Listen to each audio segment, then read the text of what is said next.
What is up, guys? It is Aero here, and I have things that I need to do. So, obviously, I've been streaming a lot. Sorry about if you heard the mic. I've been streaming a lot. You can follow me over at Twitch, twitch.tv/MrAeroHD. If you're like, oh, Aero, why haven't you been making content? I'm sorry, live streaming is just better. But I have been building cars that you guys haven't seen.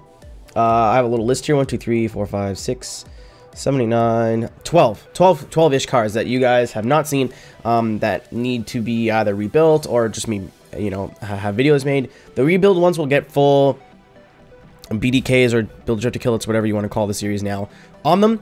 For these cars are done. The tunes are shared, or they should be shared.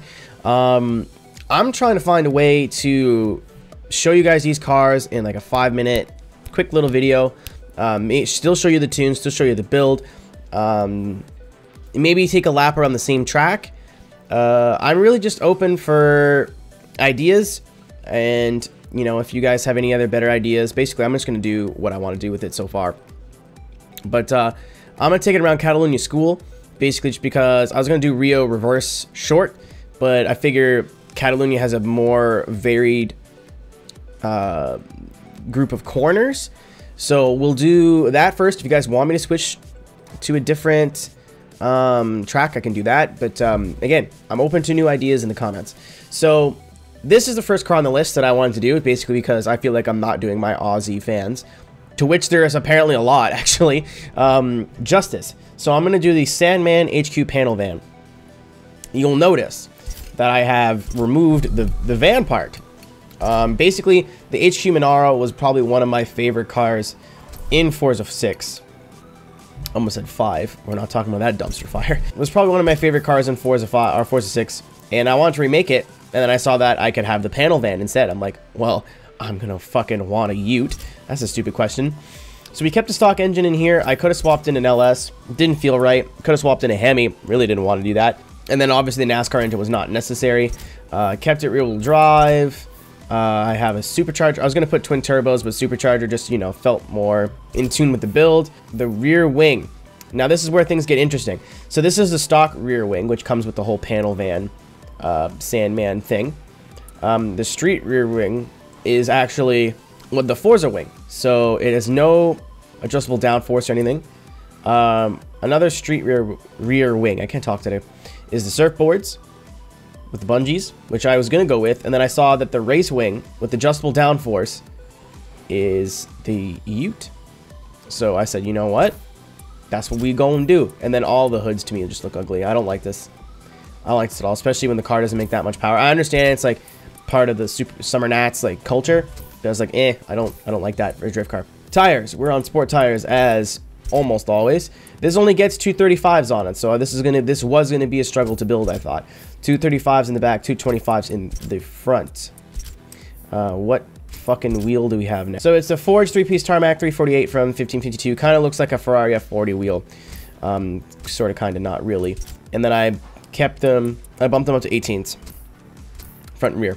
Drivetrain, all race. Platform, all race. Engine, I have 516 horsepower, so there's race air, race carb. I believe it's pretty much fully built. Race ignition, race exhaust, race cams because of that red line though. Stock, race valve, sorry. Race block, race pistons, race supercharger, street intercooler, race oil and cooling, and then race flywheel. So yeah, car is pretty much fully built on the stock engine. Only gets to PIA 661. That is because of the small rear tire. So here's the tune if you want it. If you want to be a thief and steal it, I would really appreciate if you guys downloaded my tunes. But you know, if you want to take it and do it yourself, then I guess I can't stop you. So everything's pretty much what you would expect. Nothing really out of the ordinary. I put a little bit more rear toe because there's no weight over the rear.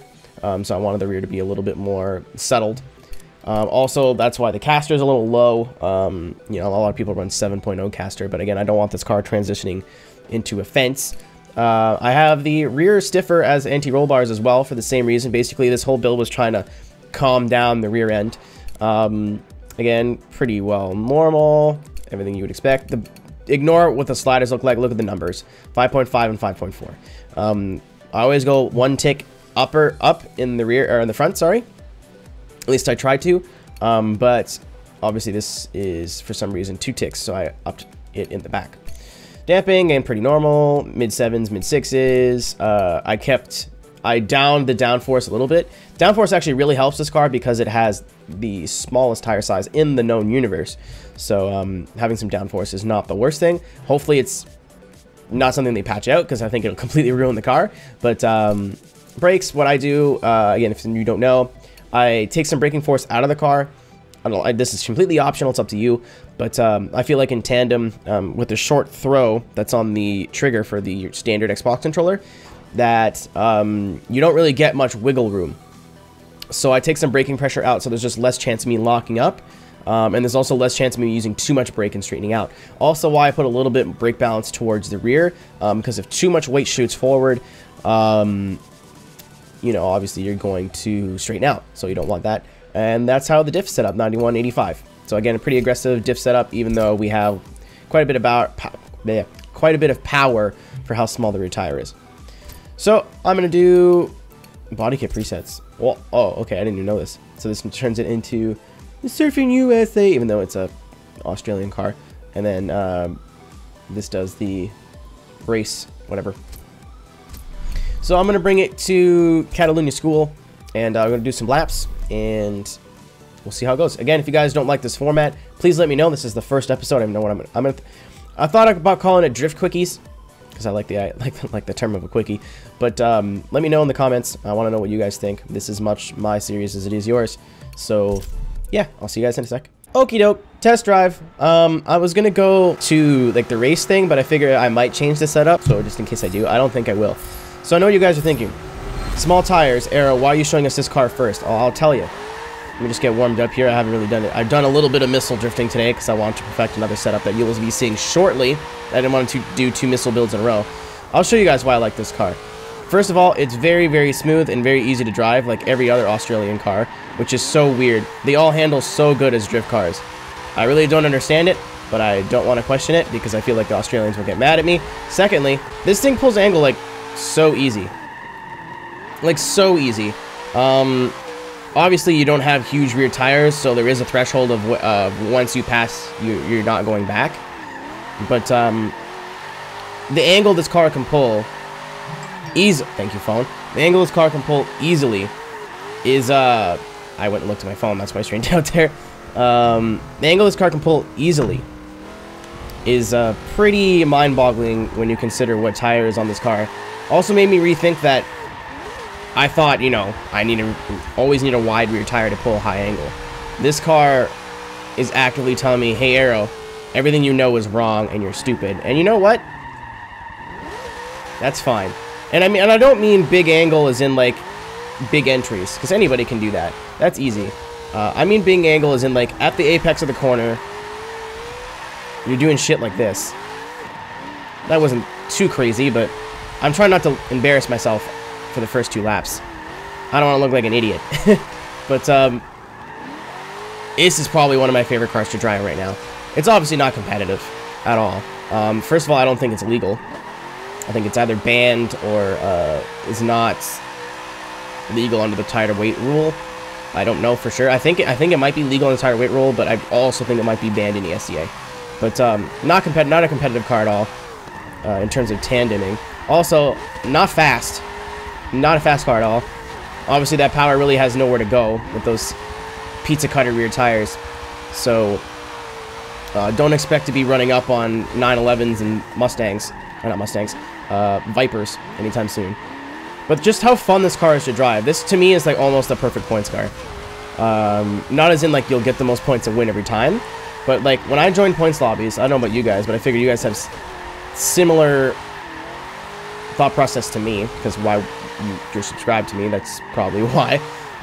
When I join a points lobby, 9 times out of 10, I'm not really caring if I win or not.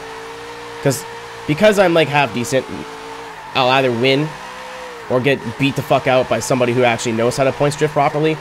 So it's irrelevant. I'm going to finish where I finish. To me, this car is fun just to drive. Just a hot lap. Just to take it online. Forza gives you maybe some tracks that you've never driven before, some tracks that you like, some tracks that you don't like. You sit in this thing and you just go, all right, cool. This is my life now. I'm going to drive it. I'm driving really, like, I don't know if it's just this game, but I had someone yell at me. It was a troll, obviously, but it's like, oh, man, you're really twitchy. But, like, it doesn't feel that way. But once I look at what I'm doing, it does look very twitchy. Keep in mind that high speed is more susceptible to the Twitch boys, but like, to me, that's high angle and it's smooth. Other than the fact that I straightened out a little bit, but like, the car is just so fun to drive. It almost drives itself, basically. You just pitch it into a corner and hope. And 9 times out of 10, I was going to try an Australian accent there. But I feel like I've been doing right by my Australian people, so I don't want to fuck that up by butchering their wonderful, wonderful accent. And that's not a lie. I love the Australian accent. It's like the British accent, but more fun. But I am a North American scum, so everything's like the British accent to me. Or English accent, I should say. But this, to me, I think is probably the car that pulls the highest amount of angle mid-corner. There's a lot of other cars. The Maserati comes to mind. I entered way too early. The Maserati comes to mind where you can pull a bunch of angle at the beginning of the corner, like a 90-degree entry, but then you have to, like, tame it down for the rest of the corner, or you're going to straighten out, stall. But this thing is just more than comfortable pouring on more and more and more angle in the apex and exits of corners, which is really unique. And the only word that comes to mind when I think of this, or when I drive this car, is velvet and butter. It just feels smooth. I don't know if it looks smooth, is smooth, whatever. Suck my dick. But it feels smooth. I don't know. It's definitely a car that I was not expecting to be really good, but we'll do one more lap here. We'll do 6 laps, I guess. That'll be our rule that I just made up just now. But, I went too fast. Nope, we good. Nope. Cut, yep, nope. You know, we got 3 tires on. We're just being a hot boy with dirt dropping. It's fine. But this is definitely a car that I really, really enjoy driving when I do open lobbies or I'm drifting with friends. Oh, look at the shit. Again, keep in mind that I totally missed the apex, but it's fine. Or the clipping point, I guess it's drifting. But when you're drifting with friends or when I'm doing open lobbies, this is definitely a car that's always on my list to pull out when once I get bored of something like a S chassis or R34 or whatever. Just a really, really fucking fun car to drive. And I definitely suggest that you guys go build one.